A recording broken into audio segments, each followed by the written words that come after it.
Bayangin, di suatu malam gelap, kamu mendengar bisikan, saatnya pemimpin tersembunyi bangkit. Kamu yakin itu cuma cerita karangan? Halo, Sobat Petualang Sejarah. Kembali lagi di kanal yang suka menyelami sudut paling misterius Nusantara. Kali ini kita akan mengupas tuntas Satrio Piningit, sosok legendaris yang disebut-sebut bakal muncul saat bangsa ini terombang-ambing. Saya jamin, tiap detik video ini bakal bikin kamu merinding sekaligus terinspirasi. Jadi siapkan kopi, tarik napas dalam-dalam, dan mari kita mulai petualangan mencari kebenaran. Piningit dalam bahasa Jawa artinya yang disembunyikan atau terpendam. Bayangkan sebutir biji kastanya yang terkubur di tanah lembab. Luar terlihat hilang, tapi sebenarnya sedang menyerap energi, menanti saatnya tumbuh. Menurut naskah Jangka Jayabaya, Satrio Piningit bukan hanya pahlawan biasa. Ia disiapkan dalam sunyi, ditempa oleh pergolakan zaman agar ketika muncul, mampu menyalakan kembali bara harapan. Kata Jayabaya, yen wis wayahe, bakal muncul wong kang ngeterake padang ing pepeteng. Artinya, saat kegelapan merajalela, muncullah sang pembawa cahaya. Menurutmu, kapan kegelapan ini terjadi? Saat kolonial menduduki tanah air? Saat perpecahan politik? Atau kini, di era post-truth, hoax, dan ketidakadilan sistemik? Dalam Jangka Jayabaya, tertulis barisan ramalan yang mengguncang. Banyu mili ora ana enteke, lemah gersang mandek ora subur. Pandemi bukan cuma penyakit, ia menenggelamkan harapan kita. Hukum mung kertas, wong bejolan wong pinter padha dikalahke. Saat korupsi dan oligarki meraja, kejujuran jadi barang mewah. Nuswantara gemah ripah lo jinawi.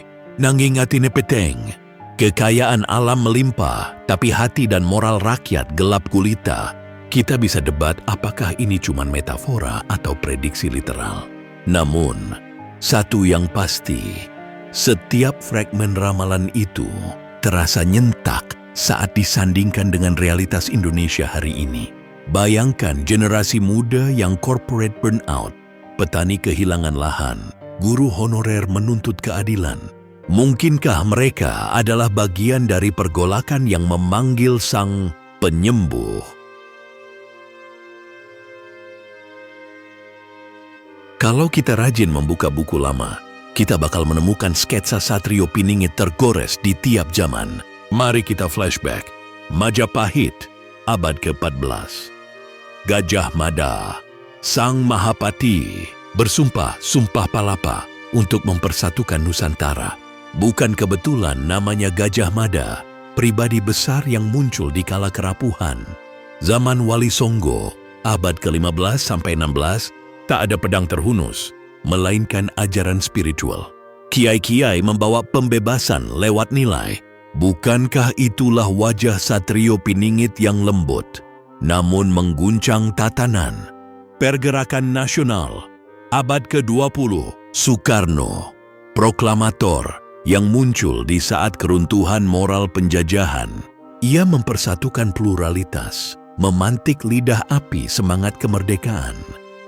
Setiap zaman punya figur penyelamat versi mereka, tapi apakah ada satu tokoh tunggal? Atau sesungguhnya Satrio Piningit adalah arsitektur narasi, kumpulan kekuatan rakyat yang bangkit bersama? Pernah dengar Candi Sukuh punya relief mirip Illuminati? Tapi maksudnya lebih dalam dari itu. Berputar di situs-situs kuno, kita menemukan jejak simbol yang nyaris terabaikan. Gunung Padang, Purwakarta, struktur batu bertingkat, tanpa catatan buku sejarah resmi, diduga melambangkan pusat energi, tempat retret para orang terpilih. Candi Sukuh, Karanganyar, relief erotis dan simbol, fosfor, membingungkan arkeolog, tapi membuat ahli spiritual melihat kode kebangkitan jiwa.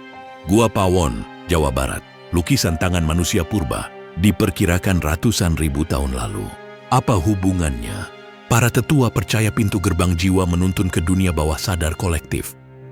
Kalau Satrio Piningit itu bukan orang, melainkan proyek besar, maka artefak-artefak ini adalah bahan mentahnya, menggabungkan mitos, spiritualitas, dan ilmu rakyat.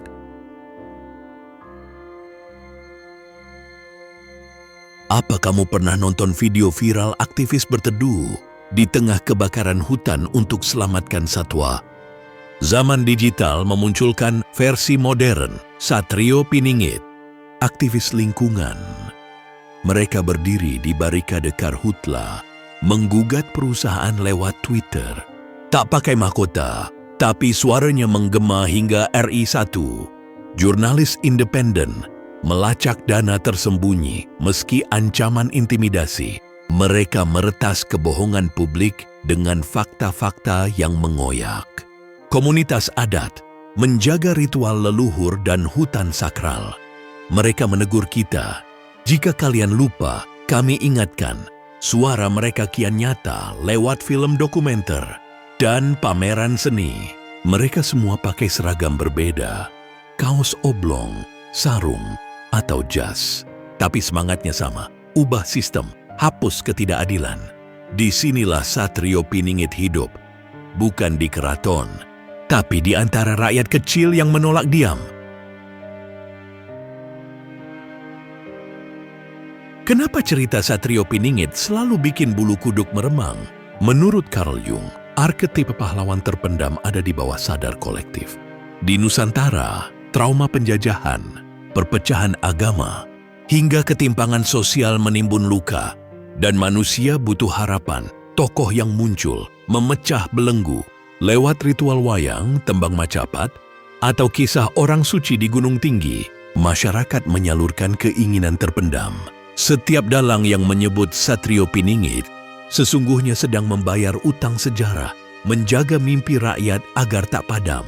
Di era media sosial, mimpi itu bergaung lebih keras. TikTok penuh teori konspirasi.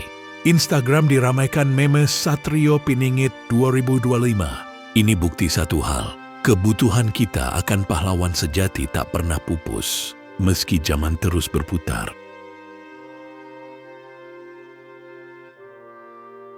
Mungkin Satrio Piningit sejati bukan sosok tunggal, tapi kita yang bergerak.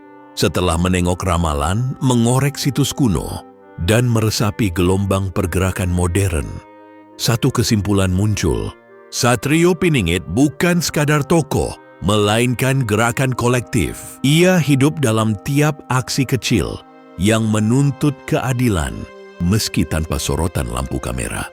Jadi sekarang giliran kamu, turun tangan bantu korban bencana alam, melaporkan praktik korupsi lewat lembaga anti korupsi, menghidupkan warisan budaya dalam komunitasmu. Itulah wujud Satrio Piningit zaman now, kamu dan saya. Sobat Petualang, inilah kisah transformatif yang menghubungkan masa lampau, masa kini, dan masa depan. Ramalan kuno tak sekadar prediksi, ia panggilan untuk bangkit. Kamu siap jadi bagian dari legenda? Kalau video ini membangkitkan rasa penasaran dan semangat perubahan, tekan like, subscribe, dan aktifkan lonceng. Bagikan ke teman-teman pecinta sejarah, misteri budaya, dan spiritualitas Nusantara. Nantikan petualangan selanjutnya. Membedah ritual purba, menembus dunia gaib Nusantara. Sampai jumpa. Wassalamualaikum warahmatullahi wabarakatuh.